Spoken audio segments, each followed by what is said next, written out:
60 वर्षीय नराधमाचा 10 वर्ष मुलीवर अत्याचार, आरोपी फरार. चांदणी ठाणे हद्दीतील संतापजनक घटना.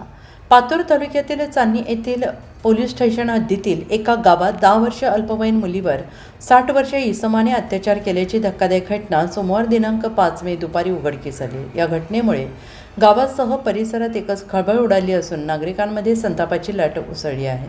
मिळालेल्या माहितीनुसार पीडित मुलीचे आई वडील रोजंदारीसाठी गावात शेतात जातात. त्यामुळे मुलगी घरात एकटीच राहत होती आणि याचाच गैरफायदा घेत आरोपीने गेल्या आठवड्याभरापासून मुलीला पैशांचे आमिष दाखवत तिच्यावर वारंवार अत्याचार केल्याचं उघड झालं आहे. सोमवारी आई वडील शेतात असताना आरोपीने घरात घुसून पुन्हा अत्याचार केला. तसेच ही बाब कोणाला सांगितल्यास जीवेत ठार मारण्याची धमकी दिली.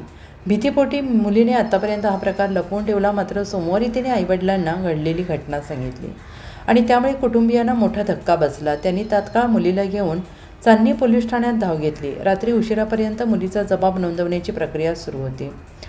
अत्याचारामुळे मुलीची प्रकृती गंभीर असल्याची माहिती समोर येते. घटना उघडकीस येताच आरोपी घटनास्थळावरून पसार झालेला असून त्याचा शोध घेण्यासाठी चांदणी पोलिसांचे पथक रवाना झाले आणि या घटनेची माहिती गावात वाऱ्यासारखी पसरल्यानंतर अल्पवयीन मुलगी आणि तिच्या पालकांमध्ये भीतीचं वातावरण निर्माण झाले. संतप्त ग्रामस्थांकडून आरोपीला तात्काळ अटक करून कठोरात कठोर कारवाई करण्याची मागणी केली जाते आहे.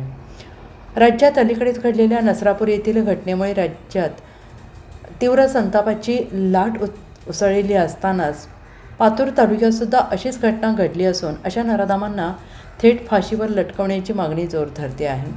अत्याचारांच्या घटनांच्या पार्श्वभूमीवर ही घटना समोर आल्याने नागरिकांमध्ये तीव्र संताप व्यक्त होते आहे. अशा गुन्ह्यांमध्ये दोषींवर कठोर कारवाई व्हावी, अशा नराधमांना कडक शिक्षा देण्याची मागणी सर्व स्तरातून होत आहे.